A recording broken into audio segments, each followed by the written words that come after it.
Hey guys, it's Carissa here with Inky Fairy Designs for the Blitzy Creative Team, and today I have a really pretty project for you, combining some of my favorite products from the Prima marketing creating in faith collection. I'm using the rub-ons and my favorite medium right now, the one that I keep being drawn back to, and that is watercolors. I picked up some of the Daniel Smith watercolors and really love them. They're gorgeous, and you'll see why. Have just a flat canvas here. I think it's like 9 by 11, and I am putting some golden acrylic ground, or not acrylic ground, absorbent ground, and this is going to prime my surface to receive the watercolor better than the acrylic gesso that it was primed with already, that it comes primed with. So this is the absorbent ground, and it'll make any surface that you're working on ready to receive watercolors. So now I've got some clean water, and I'm just doing a wash of water onto my canvas, not the whole thing, kind of just centering, or can't talk, yeah, kind of just focusing on the center. And I'm using a flat brush, like a wash brush, and I ended up just continuing to use this because of the large surface. It was really fine. This color right here is called Moon Glow, and it is absolutely gorgeous. This is the color that, like, if you like purples and teals and you want to just get one color to try, the Daniel Smith, get this color. You can see when I pull off the color, and it's kind of hard to see, I should have zoomed in, but you can see some of the blue that comes out when you pull off some of the pigment, and that happens with some watercolors because the way they create the colors is by mixing colors. You know, you create colors by mixing colors, and sometimes one of the beautiful things about watercolors is that you'll see those colors come out when you pull off some of the pigment, or even when you just draw out more water. So I don't know, watercolors they're just such a fun medium to work in, and don't be afraid of them. One of my favorite ways, and probably my only way of working with them, is to create these backgrounds, just like these washes of watercolors. And you know, I stick to some colors that I know are going to blend together nicely. So on this palette, I'm sticking with like the blues and the purples and maybe a little bit of teal, you know, bringing in a little bit of that green.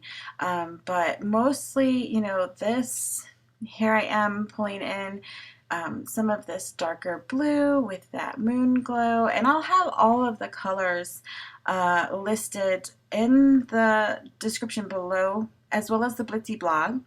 And you can see sometimes I tilt up my canvas board and I kind of lean it up against my tripod, and what this does is this moves that watercolor so that it blends and it kind of drips on its own. And it's just a really cool way to, instead of working on just kind of flat surface, tip up your paper or your canvas and allow those drips to fall where they might, you know, organically, or you can kind of pull them down a little bit if you want to drip in a certain spot. You can definitely kind of manipulate it a little bit, but I generally just let it drip where it drips. I love the free flow nature of watercolor. It kind of allows me to let go of some of the perfection that I struggle with, and I think that's why watercolor mediums have come into my life, is to give me that, and they kind of force me to let go of that kind of perfection that I have on myself, or if I'm using other mediums, because they just kind of have a mind of their own, and I think that really is the beauty of it.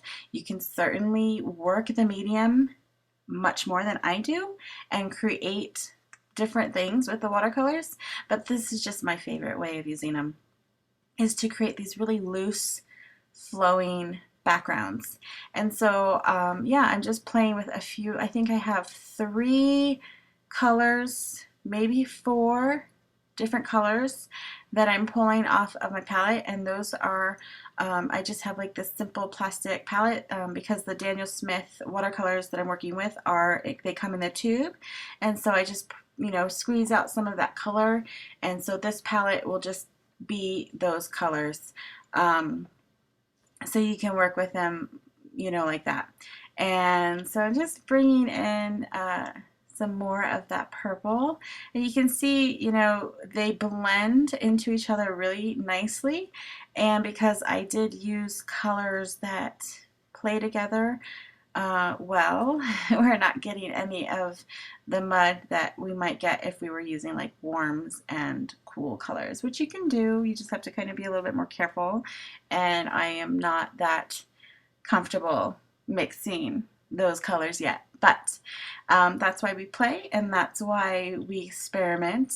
And yeah, so you can just add more color where you want it. Like some of it's dried a little bit, I want to brighten it up some more, so I added some more on top. And it's really cool because you can see, I think I go in here in a different area. Oh, I'm adding some splatters here, and but you can kind of see that they're translucent, and you can see like the layer underneath when you put the layer on top, but they're not permanent, so you will get some blending when you do that. You know, like I will start working on this lower left-hand corner, and it's pretty dry, but I'm going to bring some more water in there because I didn't really like the shape of the drips that I got, and so I'm just going to kind of work with them a little bit more and bring them out some more.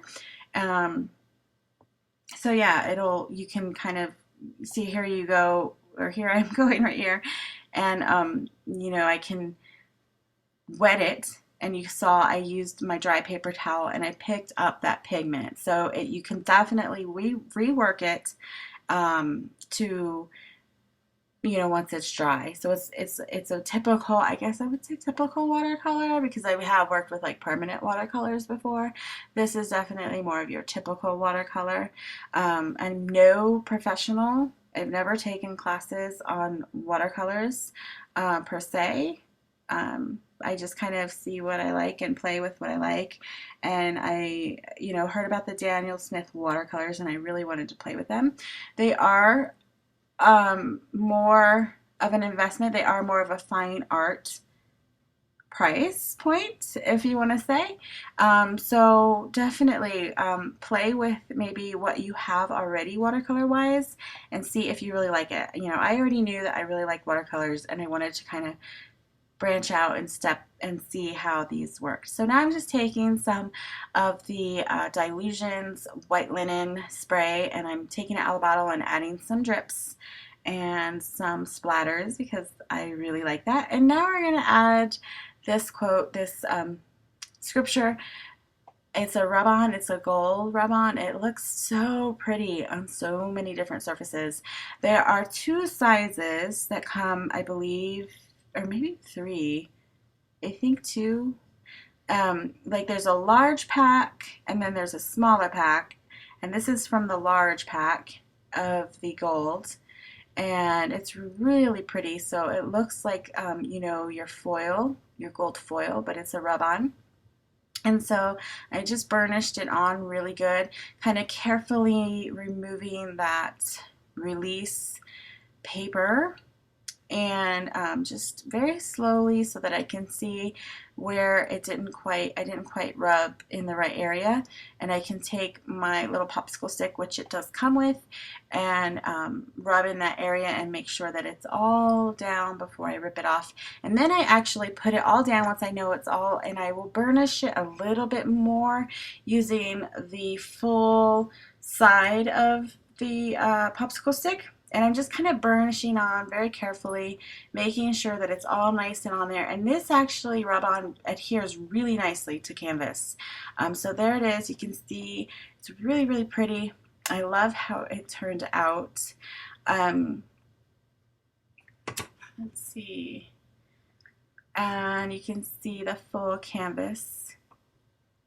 And I wanted to add a little bit more gold. I wanted to tie that gold in, so of course I went to my Dina Wakley Heavy Body Acrylic Paint in the color Gilt because that is my favorite color right now, and actually my favorite gold color, I should say.